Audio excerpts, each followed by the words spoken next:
We go. So hi everyone, welcome. I'm really excited today to be talking to Annie Gaudreault, who's the nutritionist from V. And Annie and I have had the pleasure of working together through other events such as Girlfriend's Getaway Weekend, the Girl Talk Conference, and the second we met, we hit it off and we realized that we had lots in common. And Annie is a great influencer online. She's always putting out great content with her blogs and her videos, and a really great person to follow. And today we're going to talk about the secret of aging well. So Annie, let's get started. Thank you so much, Michelle. Thank you for the opportunity. And, I created a little bit of a presentation for your audience and your community, because there are so many myths of aging, and women and men are confused about the messages that are being sent out there. So today it's really about giving, everyone something that they can really apply to their lives and will actually see a difference. So, I like to start always these things with, what does aging mean? And there are three essentially definitions, which people forget. So the first one is obvious, right? It's chronological age, right? Well, I was born in 68, I'm 52 years old. Unless I was gonna cheat on my birth certificate, the number is the number.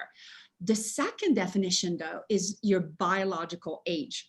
And that's the age where if I were to analyze your muscle mass, your cardiovascular capacity, I can actually determine, for example, oh my God, you're actually more like 42 years old, Annie, versus 52. That's what we all strive for, right? Yes, exactly, right? And then the third one is your subjective age, right? You hear this in people sometimes, like, oh my God, I'm so old, right? Well, if this is the mindset that you have, all your cells in your entire body are hearing this all the time. So the exciting thing about this aging process is that there's only one that you cannot influence, the one that is on your birth certificate. The biological age and your subjective age can be modified. So I think that that's really exciting. Mm-hmm. Because the number one myth about aging is that your genes determine how you are going to age. And they're going to determine how healthy or not you're going to be. And let me tell you, this is the most amazing thing in the last 20 years, because we've discovered in the old ways, it was like, well, the genes are the genes and you cannot do anything about it. And by the way, humans have about 23 to 24,000 sets of genes, right? So, and the good news is only 20% you cannot do anything about. So I'm 5'10", that was in the cards, and there's nothing that I could really do to be 5'2", right? Even if you keep eating your veggies, you're not going to grow at this point. Exactly, right? You've got white skin, you've got brown eyes, brown hair, full stop. But the good news is that it means it's 80% of your genes actually now can be altered. And there is this science, it's called epigenetics. So this is the science of what they call gene expression, how your genes are going to be triggered either in one way or in another. This is very, very powerful. There was a Nobel Prize won about this, this discovery. And that means that us as women, we can actually take control. I call it get back in the driver's seat of your health and really alter, beyond the obvious of, well, if I eat well, I'm going to feel well. No. We can actually prevent or stop many diseases. And what are we talking about here? We're talking about, lifestyle diseases, Michelle, right? We're talking about diabetes, arthritis, osteoarthritis, things that affect women. Do you know that they even call Alzheimer type 3 diabetes, which is a lifestyle disease, right? It's based on food, of course, and inactivity mainly, right? So you can see that this has got tremendous impact on our life, because there's a lot of discussion over your lifespan, right? And I'm all for a long life, but I don't want a long life with a shitty health. Mm-hmm. What I want It's about quality of life. yes, so it's called health span, right? I want women to know, and men, that they can really impact their health span, right? And that can be done through this epigenetics. So I thought today we could talk, you and I, about three key pillars of how we can actually prevent and disease and optimize our health. Yep, absolutely. That sounds great. I think I'm off to a good start. I just lost, I think last week, my grandmother who was 101. Mm, And amazing. up until a week before, she had incredible quality of life. Wow. Well, Living that on her own and basically until about a month ago, which is amazing. wow, that's amazing. Beautiful. Wow, that's that then that she enjoyed a beautiful long life with a lot of enjoyment, right? Yeah. That's what we want. We want to be able to enjoy our life, whatever that means for us. Right. So, I talked about that number one myth of aging. You can't do anything about it.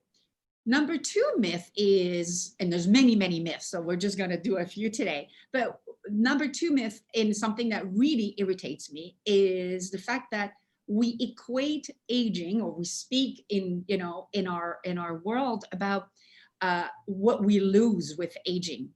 That aging is a deterioration process. So full stop here, people. You have to understand that it's not aging that causes the deterioration, it's neglect. Because if you think about everything in this world, whether you have a garden outside of your property, you have a home, you have objects, like you can have a car or things like that, think about it. You're constantly taking care of them. Otherwise, they fall apart, right? Same thing with the body. When people wake up at 50 and all the wheels are falling off, it's because there's been a lot of years where we've ignored what's going on. We're not paying attention to not just what we're eating, but how we are feeding our soul and, emotional health, etc. All of these. And that, I would imagine that care, that type of care changes as you get older too, right? How you care for yourself. Exactly, because, you and I, 20 years ago, we would have had this discussion and I would have been worried about different things, right? I would have been worried about my stress level because I was working all the time. And we did not also talk about self-care back then. So I would have been like, oh my God, I'm so hung strong, right? And I would have not necessarily been, mindful of a lot of things. And today my body's in a different place. And, I am perimenopausal. So, my body's also going through a different process. So I need to react differently. But that myth that deterioration is an obvious thing, is really unfortunate, because then people don't understand that they can do so much to help themselves. So let's get into what we can do so that, we are proactive and we get, like, I love this analogy of being in the driver's seat. So the first pillar, it's obvious, right? It's got to be nutrition, because this is our number one source of fuel and it determines so much. And it's not about weight gain, it's about the quality of what we eat. So it is not just you are what you eat. Yes, exactly, right? And I don't think that it's going to surprise anybody that I will say, over all the studies that have been conducted, that all of these longevity zones in the world, that it's a very traditional type of Mediterranean diet that is still the one that protects you in the long run, that keeps lifestyle diseases at bay. So Mediterranean diet, meaning olive oil, rich fatty foods like feta cheese and olives, and that's what I think, and wine. This is all in the Mediterranean diet. That's what I think of when I think of Mediterranean diet. Yes, a very traditional Mediterranean diet, has way more vegetables, And they also happen to have a lot of color in their vegetables. Mm. And so a lot of variety, because that ups the antioxidants, which are the things that keep a lot of the bad cells at bay. And then they also privilege cruciferous vegetables, broccoli and Brussels sprouts and kale. All of those things have properties that are actually cancer fighting naturally. So they've been eating like that, forever. They also have a lot of legumes and nuts, and which have good fats, lots of fiber. And then what they have is not a lot of meat. They have meat, but not a lot. And they have fish, right? So you can see that combination of healthy fats, lots of vegetables, and lots of good fiber is really important. Fiber is, fiber is a boring topic. Nobody really wants to talk about it, but most of us are deficient. And one of the jobs of fiber is to actually, it's like a big Swiffer, right? So detox, 100%. Exactly. So it just kind of removes the stuff. So it's normal to have toxins from environment and all that. But when you talk about a disease, you want to be cleaning, right? You want your house to be spotless, right? You don't want a big dust bunnies in the house. So you really want to be taking care of all that toxins. Fiber does that. It's a beautiful, natural way. So all that to say that is really good. They have a little bit of red wine, not too much, right? And they also stay away from processed foods. And they also stay away from all of the added sugar. Because sugar is by far a big culprit of lifestyle diseases. So if we think about obesity, if we think about diabetes, if we think about mental health, we know that it's directly linked with dementia in various forms, of course, of which Alzheimer is part of. So you can see how you can really, even if there was some of that in your family, you can prevent through changing your diet. It is that powerful. And, and a good diet at that. Yes, there's lots of variety. Even if you're someone who doesn't want to eat red meat, even if you have philosophical principles, you can still live within that in a very, very good way, right? And beautiful diversity of food and super delicious. The other part of it that is a big component is, you may have heard, Michelle, the term inflammation, right?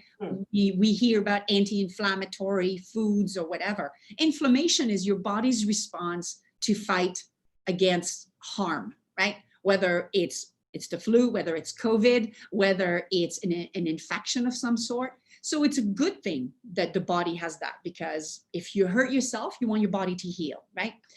The problem when you are not eating properly, you are causing low-grade inflammation. It's like if you were to constantly take, a sandpaper and you were just slowly, constantly rub it on your skin. Eventually, it would be like massively irritated, right? And how does inflammation generally show up in the body? Wow. It shows up differently on each of us, because where it goes, it will go to what is normally a little bit of a weaker disposition. So let's say you and I are having a lot of dairy and it's really not agreeing with our bodies, but we keep on ignoring the signs.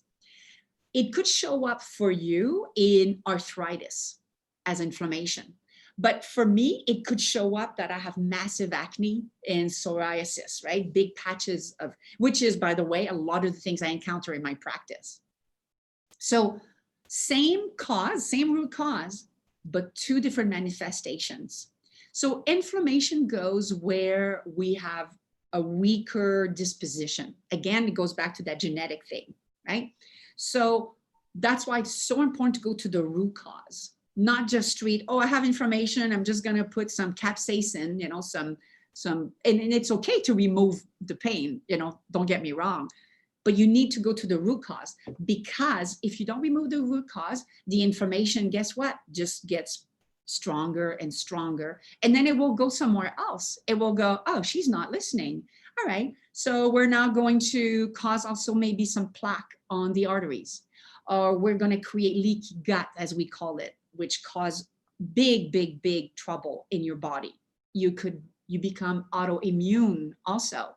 From leaky gut. I've never heard of this. Tell me more about this. Oh my God, we could do a whole thing on leaky gut. So I'm going to try to keep it to 2 minutes. So in your intestine are millions of these little cells, and they are there to catch all of the good things that you've been ingesting, right? So your protein have been broken down, your fats, and the sugars as well. And they absorb those things, and they're all super tight to one another. They're all individual. They're just, think about it like an army, and all the guys are little soldiers like this. Let's say we're talking about, I'm eating a lot of milk, and for example, most Asian people cannot digest milk. They cannot digest the lactose in it. So what happens if I consistently do this over and over and over? We're talking about not days here, right? We're talking about consistently for years. The little soldiers, these molecules are actually irritating these cells. And whereas the soldiers were to be side by side, these little molecules of milk start to filter in between the soldiers. You starts to have these gaps. And that's why it's called leaky gut. It leaks. And where does it go? It goes into your bloodstream. And then the bloodstream goes, I do not know you. That's how your body is built, right? If it recognizes a molecule or something that is foreign, guess what? It goes to war. It gets inflamed. And then you can have massive autoimmune system. One of the famous one, of course, is Crohn's disease, right? A very, very serious autoimmune system of the gut. But you may have heard of IBS. All of these things are similar and often caused by things that we are eating that are not supposed to be there. So it's a very, very important thing to pay attention to. And this is something that I really want people to take away from this, Michelle, is that we are not all created equal, depending on our culture and where we grew up, even our environment, right? There are some things that our bodies are not able to deal with. We know from a lot of science and tracking that African Americans are 66% more likely to have diabetes. And it has to do with a genetic disposition, right? How their bodies are, with the genetic disposition are equipped to deal with something. So all that to say that if you want to accelerate aging, inflame the body. That is like your turbocharging aging. So if you want to prevent and slow that down, you really want to make sure that you are adopting a anti-inflammatory diet if you want. Mm-hmm. So what would you do? I feel like inflammation is probably the most visible thing that you can see in people too. And I don't just mean, in terms of weight gain or whatever, but it's like, I feel like it's something that you can see in people's faces and in their bodies. You know what I mean? The skin is so telling. The skin, the quality of the eye, the tongue, nails, all of these things are very, very much, you're right. The bloating, will tell you right away. It's the first, it's the first thing it goes to for sure. But one thing I want to make sure that people understand is those are the things that they can adopt for making sure that they are promoting a healthy body. The other thing is to stay away from those pro-inflammatory foods. So it's pretty obvious, right? Processed foods, fried foods, all of the sugar added, those are massively inflammatory. Salt. Yes, exactly. Excess salt will do that. And then one that people are always surprised of is the bad fats. And then check this out. This is crazy, but bad fats, canola oil, very inflammatory. And the bad news is it's everywhere, canola oil, because it's cheap. Yeah. Canola oil, safflower oil, peanut oil, sunflower oil, all of those are very pro-inflammatory. So But a lot of the processed foods are cooked in because it's yes, cheap, right? Yeah. it's cheap, cheap, cheap, cheap, cheap. I even have a client who used to have extreme gut issues, extreme, like we're not just talking a little discomfort, a little bit of bloating and gas, like cramps, passing out of the likes. After so much detective work, we found out that it's canola oil that was triggering her. And now she's removed it, but it's very, very hard because anytime you go to a restaurant, anytime you're in a fast food place, you know, like life happens and you're not always in your kitchen cooking. So all that to say that this is what what people can do to really help themselves, with that. And I'm curious, Annie, because I've heard about this before. Like when you try to eliminate foods to figuring out what's triggering you. yeah. Is there like a method to that process of elimination? Mm-hmm. Yeah, often, and certainly in the allergic world, there's a whole ranking of these categories. We know that there's some big culprits out there, big like categories of culprits, I should say. First, dairy. And I mean traditional dairy from milk, because sheep milk, goat's milk, does not have the same proteins that people have a hard time digesting. So I want to be very specific that it's very much, cows. Cow's milk, yeah. Exactly, right? And the other culprit are refined grains. So we usually start with those two categories to start to see how people are feeling. Because gluten is hard on the body. And I always say to people, even if you're not somebody who experiences anything too particular, do the test. Take it out of your diet for a week. Now, it's hard because it's so prevalent, right? It's a lot easier now, though, and there's some amazing gluten-free food. Yes. Yeah. And, so would you say it's more gluten over wheat then? Yes, because it's gluten the culprit. And gluten is in much more than just wheat, right? It's in barley. It's in, many other cereals. So I always thought it was the quality of the grain, just that, something like the wheat plant has been manufactured and reproduced so much that there's very little nutritional quality to that particular grain. So I tend to lean towards like kamut and spelt and stuff like that because I always think it's less produced. Yes. And there are great options for sure. I always say to people, I mean, I'm French, right? Like gluten is part of my life, big time. But what you want to do is decrease the frequency that you have it. So I make an effort to not have it breakfast, lunch, and dinner. So can you name all I mean, not all, but like maybe some foods that have gluten in it that we wouldn't think about? Yeah, well, for example, oats. Oats can have gluten in them, but there are gluten-free options oats.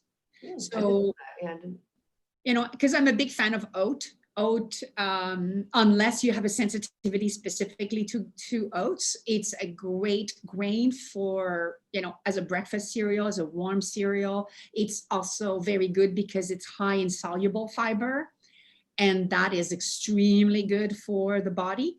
And it's slow digestion, so it keeps you full for a long time. So it's a wonderful food that you can supplement with. Amaranth is also has gluten in it. But I would say one that is surprising is buckwheat. Buckwheat flour actually does not have gluten, even though it's called buckwheat. So, and that is actually one that I recommend to clients all the time, to give away their pancakes with the white flour and replace it with buckwheat flour, which has a ton of protein, by the way. So that's why I love it. And it keeps you full long.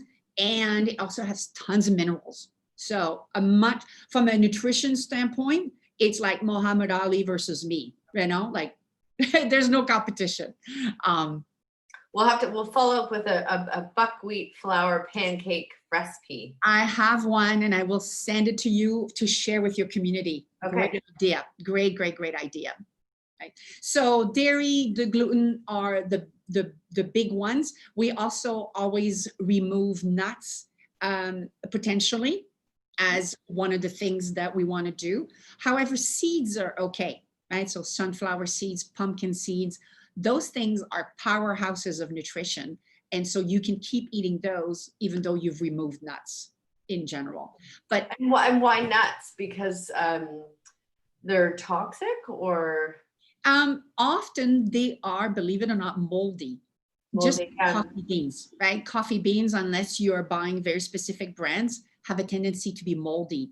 And the body, as we all know, sees mold as toxic, right?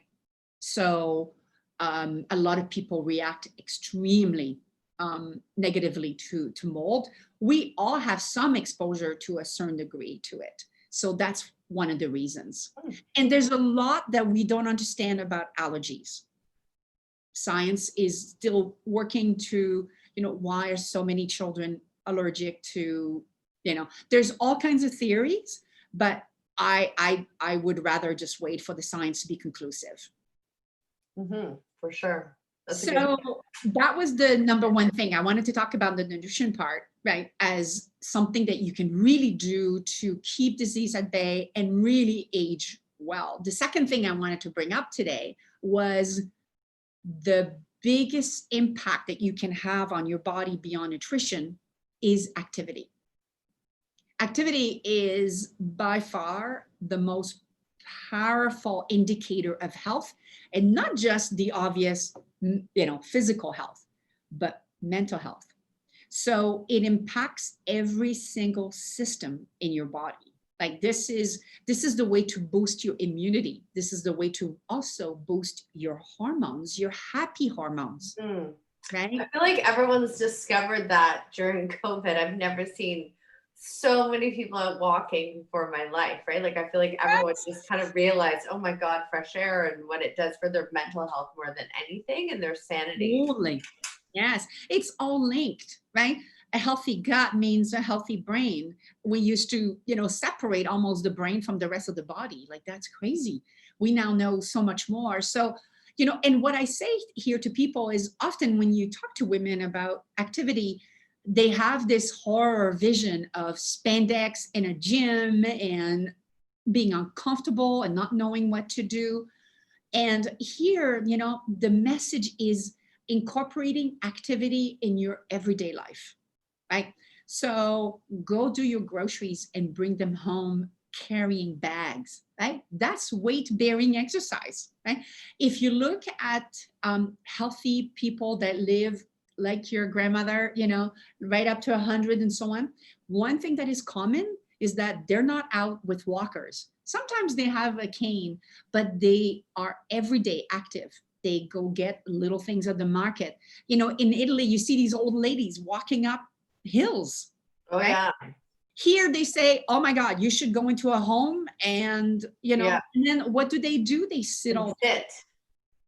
They sit all day because they believe that this is the way. Epigenetics is very clear. In order for your gene expression to be on the positive side, you must be active. Because when we're active, also, by the way, that detox you talked about before, Michelle, it's happening through sweating. Sweating is a normal process. And when your heart, when you're breathing even just a little bit more than what at the resting rate that you and I are right now, the exhale is getting rid also of toxins. So you don't have to be a marathoning person here. That's the message, right? But we also want people to push themselves, right? So you could make, for example, one of my key strategies is enroll a girlfriend, bring your mug of coffee if you need to, and then challenge yourselves, maybe we can just walk a little faster today, right? Or maybe we can do, we'll extend by 15 minutes. The Fitbit challenges are quite fun. I know quite a few people that have been doing those because you can actually link up with like family members and friends and, have kind of daily challenges. Yes, I love that, because going at it alone is my definition of insanity. Especially because, Michelle, we're recording this, it's November. We have a number of months ahead that are cold and where we normally would have not been like chomping at the bits to be outside, right? So it's going to be even more important to be active. And, if you rely on motivation, 100%, you're going to fail. I don't even do that, and I'm an endurance athlete. I have my support system. I have my girlfriends. I have my little chats that go on, and there will be like, okay, Saturday morning, we're going to go do for our run. Or it could be, okay, Michelle, I'm going to meet you. We're going to go and have our walk into the conservation area on Sunday. Bundle up, right?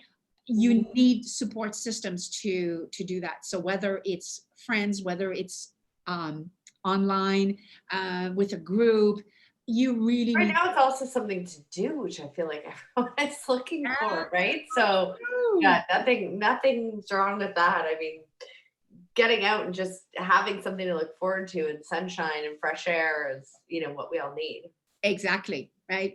And then so that activity will keep the cells young and will promote what we call autophagy, which is getting rid of the bad cells or the dead cells. So it's like again a Swiffer process. So if there's anything that you can do, start slow and then just build up, right? Just build up from there. That is my key message around activity. Nothing too small is insignificant, believe me. It all adds up.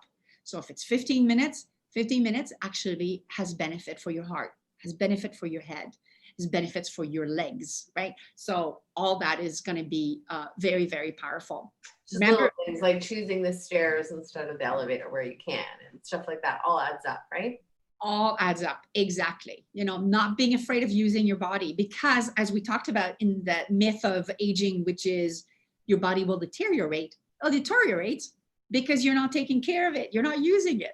But when you're using it, your body will go, oh, it will respond. It doesn't mean that at 80, you can run as fast as when you did when you were 20. That's not the process. Actually, one of the things that, Michelle, you may have heard this also is, your muscle mass decreases with age. And that is actually true. That's actually true. However, it's not true if you are constantly using your body. So if you are, picking up your grocery bags and walking home with them, right? If you are doing some weight bearing exercise, if you're doing a little plank, I have a friend actually who has a challenge every time that she has a meeting with her partner on Zoom. They challenge themselves to a 1-minute plank. Wow. I thought it's great. She goes, yeah, I've got my mat beside in my office, and then we do a 1-minute plank, and then we start working. Mm-hmm. Anyways, those are all fun little tricks, right? So that was the second pillar that I wanted to talk about today. And then the last pillar that we can use to age well, this is one of the most underrated strategies. Because we talked about those feel-good hormones, right? The mental health and how it's directly linked with activity and a healthy gut, by the way, because a lot of your good hormones are produced in your gut. So another reason to eat well. It's actually managing one of the worst hormones for aging well, and it's cortisol. So cortisol is called the stress hormone. And when you had to protect yourself in the old days from, the infamous bear analogy, it was very helpful. The problem with cortisol is a bit like that bad inflammation. If it's low grade all the time, it really drains the system and it will affect you very negatively. So the strategy is to build in what I call rest and rejuvenation. Managing, because there's a lot of things we don't control. So managing our response and helping our bodies. And I say that it's one of the most underrated strategies because I see it in my practice all the time. People believe that, excuse me, rest and rejuvenation means being lazy. Excuse me. Yeah, unfortunately, I'm one of those people. Yeah. Not that I actually believe it means being lazy, but I just, yeah, rest and rejuvenation is not in my vocabulary. I'm just go, go, go all the time. Exactly, right? And there's, for me, there's two things for somebody, because there's a lot of people like you, and I used to be like that, where if we feel that we're not being productive, that, you know, there's something wrong. And my counter argument to that is that when you build in proper rest and rejuvenation, you're far more productive. Your ability to concentrate goes up. Your ability to be creative, i.e. problem solving, is going up. Your resilience goes up because your immune system also is higher, and you have access to your resources a lot more. So it's a very, very, very important thing to do, because cortisol will damage any of, remember how you asked, well, where does that information goes? Same thing with cortisol. It will deplete your immune system. It will affect your cognition. It will decrease every single system that might have a little weakness. So cortisol is wonderful when we really need it to save ourselves, but on an ongoing basis, it's a big enemy. It's funny because I find that that's the number one challenge that I've had since getting older is, so I've had my company now for 25 years, and my ability to handle stress. I still have the same amount of stress in my life. Special events are stressful. I mean, that's just the reality of it. I mean, but my ability to handle it has changed. Yeah, I totally understand that. And don't forget that you've also accumulated potentially, right, some of the residual effects. So when we do rest and rejuvenation, we are really resetting the central nervous system, right? It's very simple things do that. I always say to people, here are some questions to ask yourselves, right? Are you sleeping 7 to 8 hours consistently every night? Do you take a half a day a week to stay away from technology? Full on. I really mean like away from technology. Do you spend time in nature every week? And then the other thing is, do you also have a hobby that is not based on technology, right? And I don't mean a hobby that you practice twice a year, a hobby that is in your life on a weekly basis. And your hobby could be, I'm a baker. Your hobby could be, I knit. Your hobby could be, I'm learning Italian. And that's fun. Something that takes your mind away, and something in which you get absorbed when you do it. Those are like, those 4 things are great questions. And if in one of those you say no, then I would say that's your prescription for upping your rest and rejuvenation. It might be difficult to do all this week after week, but I will tell you that it's just a question of habit, right? With habits over time, we practice them, you see that you'll be like, oh my God, you know what? My Saturday afternoon without technology, it's a godsend. I have a friend who now calls it the slow Sunday. There's no technology, and she loves cooking. It becomes her outlet, and she prints her recipes. She doesn't want to have it, you know, on the phone and so on. And notifications are off. The only thing that will ring are the family phone numbers, and she's disabled everything else. And that has allowed her, she's like, you need to teach everyone how to do that for starters. I know. And I didn't even know that was an option. Totally. And you know what? It becomes a salvation, and it will boost your mental health. And as I said before, it's incredible what it will do to your ability to rejuvenate. And this woman specifically actually owns her own business. She's in retail. It's been a very, very tough ride. And she's back now. And she said, you know, if I was not protecting myself that way, I'm not sure I would have made it.